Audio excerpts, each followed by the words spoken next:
अच्छा सुनिए, मुझे आपसे एक बात करनी है। सब में आए। Thank you.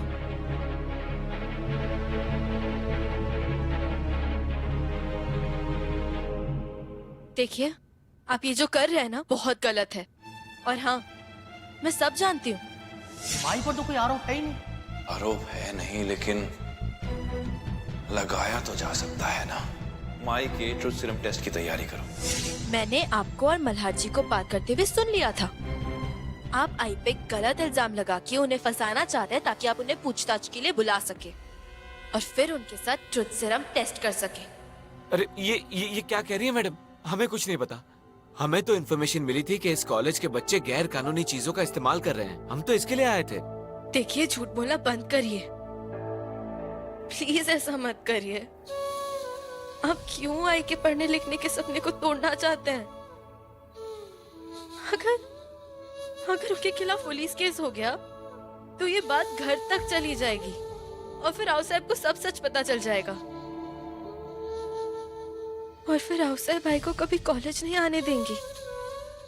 उनका पढ़ने लिखने का सपना, अपने पैरों पे खड़ा होने का सपना, सपना ही रह जाएगा। सिर्फ इसलिए ताकि गलती से भी ये बात घर तक ना पहुंचे। मैंने अपनी आई को कभी आई नहीं बुलाया कॉलेज में। देखिए, प्लीज प्लीज मेरी बात मान लीजिए। आप आई का टेस्ट करवाना चाहते हैं ना? मल्हार जी टेस्ट करवाना चाहते हैं ना आई का? ठीक है ना, मैं आपको वादा करती हूँ कि मैं खुद आई को टेस्ट के लिए लेके आऊंगी। बस आप पुलिस केस मत करिए प्लीज। मैं हाथ जोड़ रही हूँ आपके आगे, please. Sorry madam, Malhar sir का ऑर्डर है। हमें अनुप्रिया को पूछताछ करने के लिए लेकर जाना ही होगा। कहाँ है अनुप्रिया जी? क्यों बताऊं? आप मेरे साथ कोऑपरेट कर रहे हैं, आप मेरी बात मान रहे हैं जो मैं आपको बताऊं? ठीक है, मैं ही पता लगाता हूँ।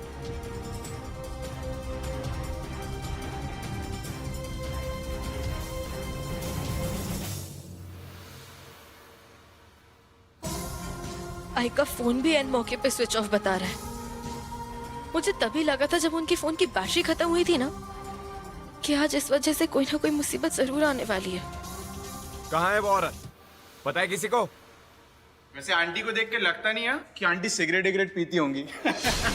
वो भी इल्लीगल वाली, और न जाने क्या क्या इल्लीगल करती होंगी। वरुण चुप करो, तुमसे किसी ने सलाह मांगी है? निर्दोष है अनुप्रिया, निर्दोष है वो। क्या समझते हो क्या खुद को? नहीं, गलत इल्जाम में फंसाया जा रहा है। अगर एक और बार उसके बारे में कुछ बोला ना, मैं मुंह तोड़ दूंगी तेरा, मैं मुंह तोड़ दूंगी तेरा, मुंह तोड़ दूंगी तेरा। समझाओ। ये कंप्लेंट तुम्हें एक एंटरटेनमेंट लगता है ना, लेकिन ये कंप्लेंट किसी की लाइफ बर्बाद कर सकती है। उस बेचारी का पढ़ने लिखने का सपना तोड़ सकती है। लेकिन तुम लोगों को क्या फर्क पड़ता है? तुम सब तो मजे मारने आते हो ना कॉलेज। किसी और की जिंदगी बर्बाद से तुम्हें क्या फर्क पड़ता है? ये कौन सा बेर है कल्याणी? सर वो जिस स्टूडेंट को पुलिस ढूंढ रही है ना, वो आ गई है।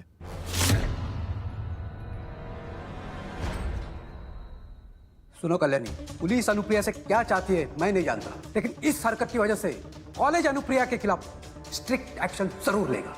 मैं अभी उनके घर वालों से बात करता हूं।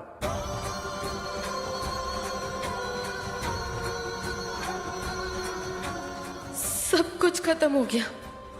अब आओ साहब तक कॉलेज की बात पहुंच जाएगी और आई का पढ़ने लिखने का सपना हमेशा के लिए खत्म हो जाएगा।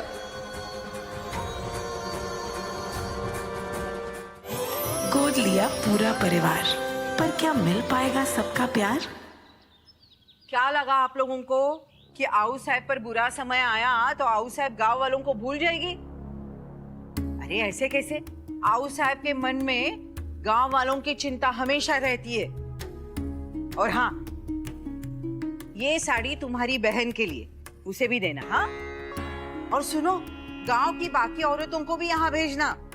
उन्हें कहना कि आऊ साहब अपने पड़पोते मोक्ष के नामकरण विधि की खुशी में गांव की सारी औरतों को साड़ियां बांट रही है। वैसे तो साड़ियां आपको उसी दिन मिल जानी चाहिए थी जिस दिन नामकरण विधि का कार्यक्रम था, लेकिन अब क्या करें, हम तो उस दिन कार्यक्रम में उपस्थित नहीं थे ना। सच बताएं, हमें बहुत बुरा लगा ये सुनकर कि पता ही नहीं चला कि बच्चे का पिता कौन है।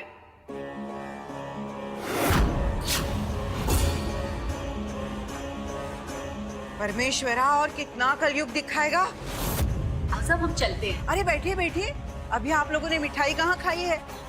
हमने तो आप लोगों के लिए खास पैठण से पेड़े मंगवाए हैं। लीजिए लीजिए। वैसे तो आपको उसी दिन अच्छे से खाना खाकर जाना चाहिए था, है ना? लेकिन क्या करे, नहीं खा पाए। बच्चे के नामकरण के विधि के दिन पर बच्चे के पिता के नाम पर सवाल उठ गया। वैसे हमें तो शुरू से ही शक था, बाप और बेटे की शक्ल जरा भी नहीं मिलती। देखिए ना, देखिए देखिए, ना आंख मिलती है ना नाक मिलती है। कठिन है रे बाबा।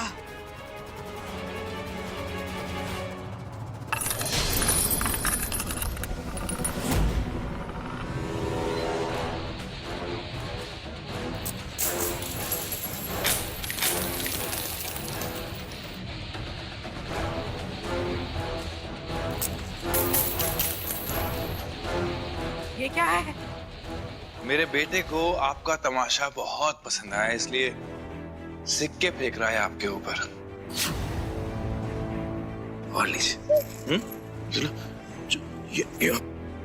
ये हम दोनों की आंखों को गौर से देखने के लिए।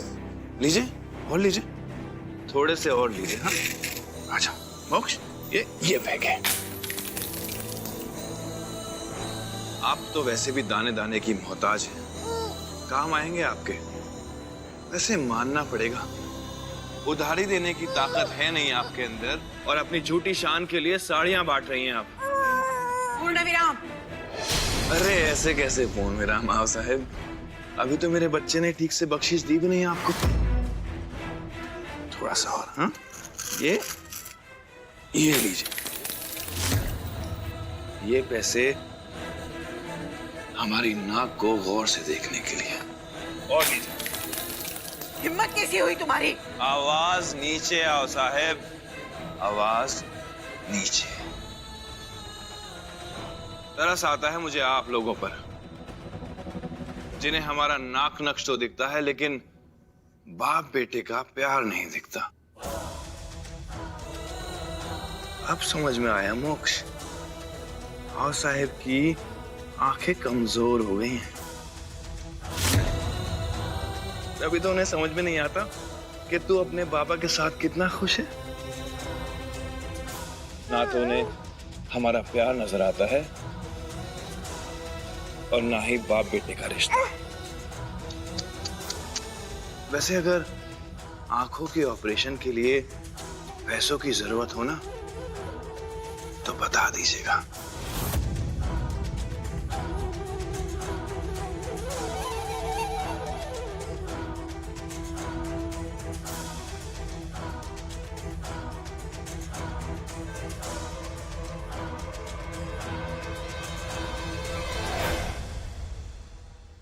मोक्ष, कैसा है मेरे बच्चे?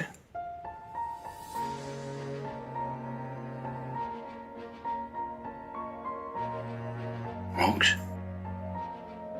तुझे इन लोगों की बातों का बुरा तो नहीं लगा ना? कोई बात नहीं बेटा, दर्द से दिल मजबूत होता है। हाँ, अपने बाबा को ही देख ले, कैसे अपना दिल पत्थर का बना लिया है। तू भी अपना दिल पत्थर का बना ले। हाँ, फिर तुझे भी किसी की कोई भी बात का फर्क नहीं पड़ेगा। लेकिन दिल मजबूत करने का ये मतलब नहीं है कि गुनहगारों को माफ कर दिया जाए ना। तेरी आई से हम दोनों साथ मिलके बदला लेंगे, और उसके लिए चाहे गलत रास्ता ही क्यों ना अपनाना पड़े।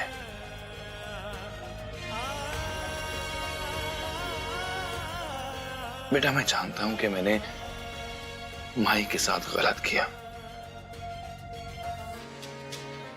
लेकिन माई की सच्चाई जानने का मेरे पास एक यही रास्ता था।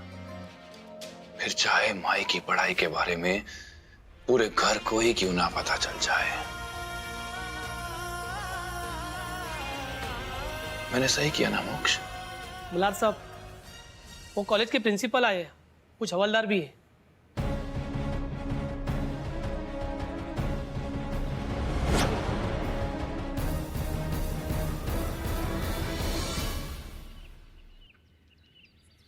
प्रिंसिपल साहब अंदर आइए।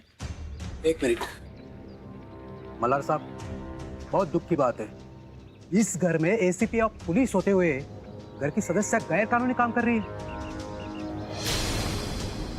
ये देखिए, गैर कानूनी कंपनी से बनाया हुआ सिगरेट कॉलेज में इस्तेमाल कर रही है। ले आइए उन्हें।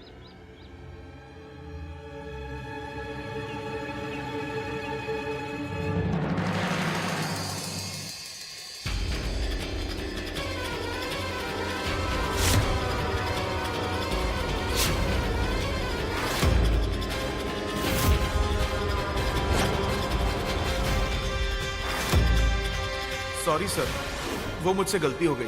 वो औरत अनुप्रिया देशमुख नहीं थी, वो तो किसी स्टूडेंट की गार्डियन थी। नहीं थी तो क्या हुआ? उसका बैग तो यहीं पे है, वो वापस तो आएगी ना।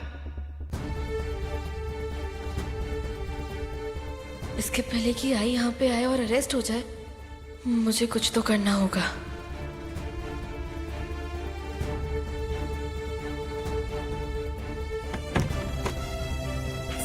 सर, वो मुझसे बहुत बड़ी गलती हो गई सर। कल्याणी, अब क्या हुआ?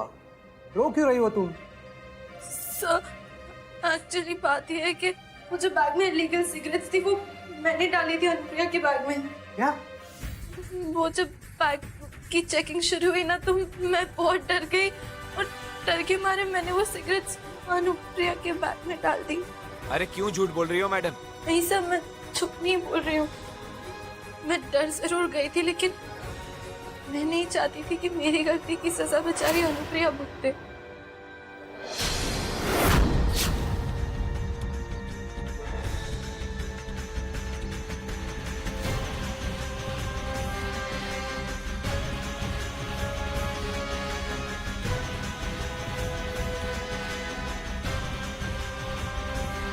सर, हम क्या कर सकते थे? कल्याणी मैडम ने खुद अपने ऊपर इल्जाम ले लिया और माई भी कॉलेज में नहीं थी। आई एम सॉरी मल्हार साहब, मुझे कल्याणी को कॉलेज से रेस्ट टिकट करना पड़ा। वो तो मैं पर्सनली आपको जानता था, इसलिए खुद आपसे बात करने चले आया। आप समझाइए ये। सच क्या है ये आप और मैं दोनों जानते हैं मल्हार जी। आपने आई को झूठे इल्जाम में फंसाने की पूरी कोशिश की, लेकिन मैंने आखिर में आई को बचा ही लिया। आज तो बस कॉलेज से सस्पेंड होना पड़ा है मुझे, लेकिन मेरी आई के बचाव के लिए मैं किसी भी हद तक जा सकती हूँ। वाह दिवा, लक्ष्य ठेवा। अरे इतनी हिम्मत कल्याणी, हाँ? इसे कैसे कर सकती थी? हाँ? कैसे? ये दिन देखने के लिए बाकी रह गया है? हाँ? अब तुम सिगरेट भी पीती हो? हाँ?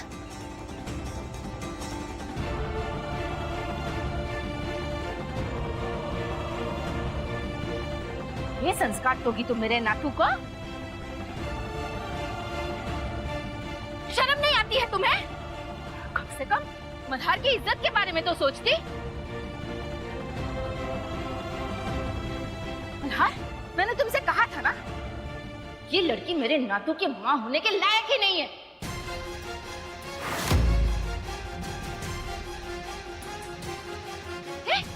देखो, अभी भी कैसे घूर घूर के तुम्हें देख रही है। अरे शर्म वरम है कि नहीं?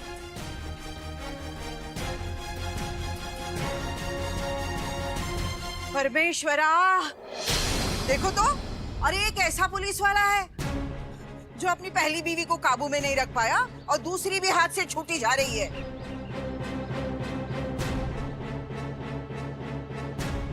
पुलिस की बीवी होकर भी मुजरिम।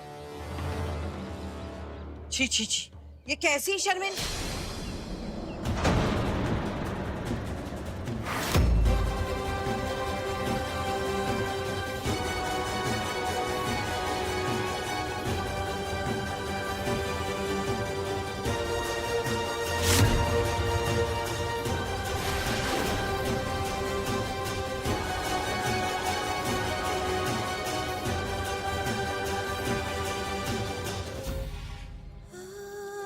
अगर आत्या यहाँ है तो फिर आई कहाँ हो सकती है? आई का फोन भी स्विच ऑफ है।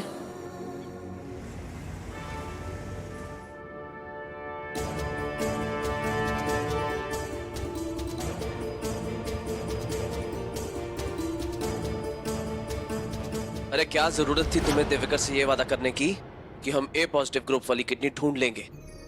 अगर ऐसा आदमी नहीं मिला ना तो इस बार तो देविकर मेरी जान ले लेगा। शुभ शुभ बोला हो, ऐसा कुछ नहीं होगा। मैंने बहुत सोच समझकर ही दिवेकर भाऊ को वादा किया है। आप जानते भी हैं कि माई का ब्लड ग्रुप ए पॉजिटिव है। हाँ, तो क्या हम माई की किडनी का सौदा करेंगे? अरे वो माई को इस चाल में फंसाएंगे कैसे? और माई हमारे साथ अस्पताल जाने को तैयार क्यों होगी? हाँ, अब सब कुछ क्या मैं ही सोचूं? हाँ, आप भी कुछ सोचिए ना।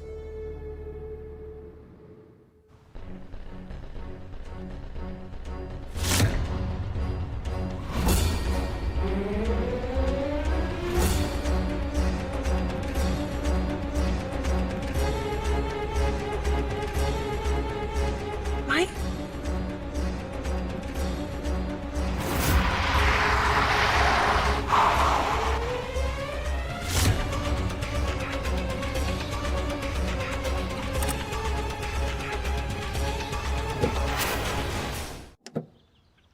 माई, माई आप यहाँ क्या कर रही है? पल्लवी, संपदा जिंदा है पल्लवी। हाँ, संपदा जिंदा है।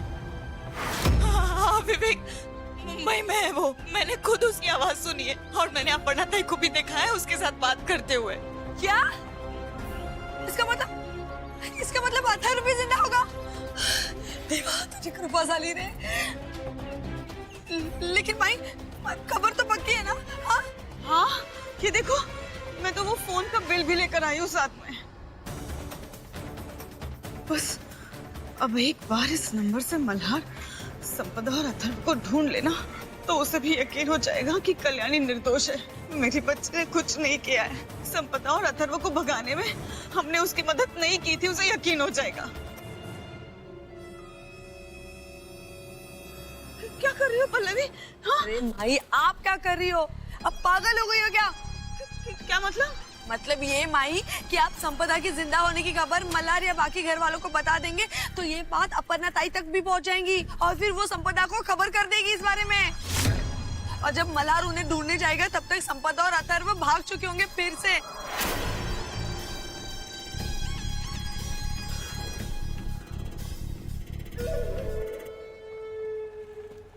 माई मेरी बात ध्यान से सुनो। मैं और नल के बाबा ना किसी काम से मुंबई जा रहे हो कि नहीं हो? मैं तो कहती हूँ आप भी हमारे साथ चलो। हाँ, वहाँ पर इनके दोस्त की मदद से हम संपदा और अथर्व को ढूंढ निकालेंगे। हाँ, और फिर उन्हें जबरदस्ती घर पर लेकर आएंगे ना। हाँ, और फिर दूध का दूध और पानी का पानी हो जाएगा। हो कि नहीं हो? बराबर ना? हाँ माई, मैं जानती हूँ कि आप कल्याणी को पूरे घर वालों के सामने निर्दोष साबित करना चाहती हो कि नहीं? हाँ, और हम भी चाहते हैं कि अपर्णा ताई की सच्चाई ना पूरे घर के सामने आ जाए, मल्हार को पता चल जाए कि इतने दिनों से उन्हें पता था कि संपदा जिंदा है और वो इतने दिनों से फोन पे बात कर रही थी संपदा के साथ। पिछले कुछ दिनों से ना अपर्णा ताई ने हमें बहुत तंग किया है। हाँ माई, अगर संपदा को हम यहाँ पर लेकर आ गए ना तो फिर हम दोनों का काम हो जाएगा। खरच।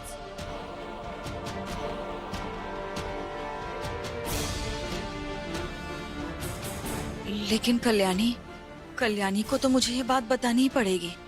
और मेरे फोन की बैटरी भी खत्म हो गई है और वो अब कल्याणी का नंबर मुझे याद नहीं है और कल्याणी तो कॉलेज में है। तो मैं एक काम करती हूँ, मैं कल्याणी को कॉलेज जाकर ये सब बता के आती हूँ। हाँ माई, करिए फिर अपनी बेटी की जिंदगी बर्बाद।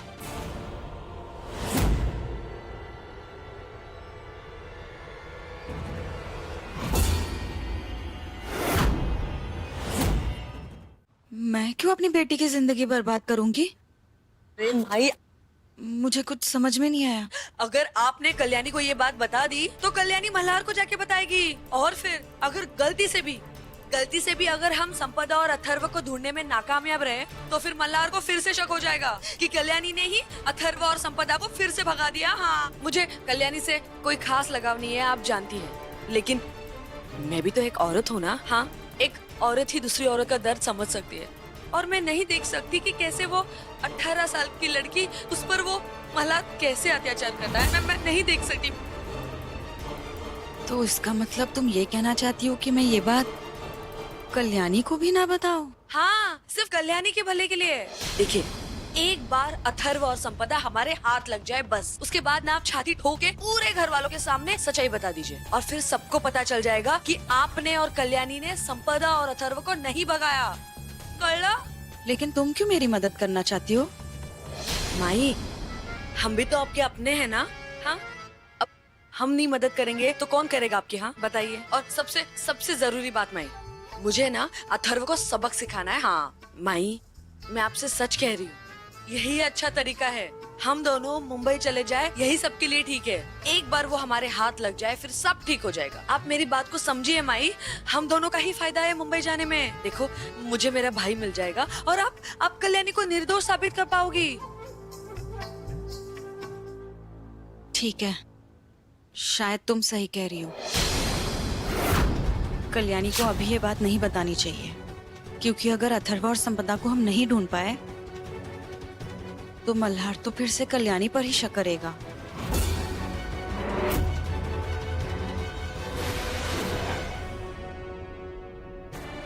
भगवान करे इस बार सब कुछ वैसा हो जैसे सोचा है।